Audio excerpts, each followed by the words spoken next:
எதையாவது உன்னை சொல்லி அப்படியே உட்கார வைக்கிறது மாதிரி, நீ ஓடாத, நீ எழும்பாத, நீ கிரியை செய்யாத, நீ சாதிக்காத அப்படின்னு சொல்லி வேதத்தில் இருக்கிற நிறைய பேரை சத்துரு அப்படி பின்னாடி இடுத்து பிடிச்சி கீழே உட்கார வைக்கும் போது, ஆனால் ஆண்டவர் மட்டும் எப்பொழுது சந்தித்தாலும் சோர்ந்து போகிறவங்கள தட்டி கொடுத்துட்டே இருந்தார், பலப்படுத்திட்டே இருந்தார், உற்சாகப்படுத்திட்டே இருந்தார்.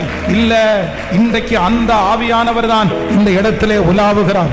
அந்த ஆவியானவர் தான் இந்த சத்தத்தை கேட்டுக்கொண்டிருக்கிற ஒவ்வொருவரையும் பலப்படுத்துவார். இல்ல, சத்துரு உன்னை உட்கார வைக்க நினைக்கும் போது உன்னை எழும்பி நிற்க வைக்கிறதற்கு ஆவியானவர் இன்றைக்கு அவருடைய மகிமையை கர்த்தர் ஊற்றுகிறார். இல்ல, மறுபடியும் வரும். நீ இழந்தது மறுபடியும் வரும். உன்னை விட்டு போனது மறுபடியும் வரும். கர்த்தர் உன்னை சாதாரணமான காரியத்திற்காக உங்களை அழைக்கல. கர்த்தர் வாக்கு கொடுக்கிறார், உன்னை கொண்டு நான் பெரிய காரியத்தை செய்ய போகிறேன், உன் வம்சத்திலே பெரிய காரியத்தை செய்ய போகிறேன். நீ உன்னிடத்திலே இருக்கிற ஞானத்தை பார்த்து அநேகம் பேர் ஆச்சரியப்படுவார்கள்.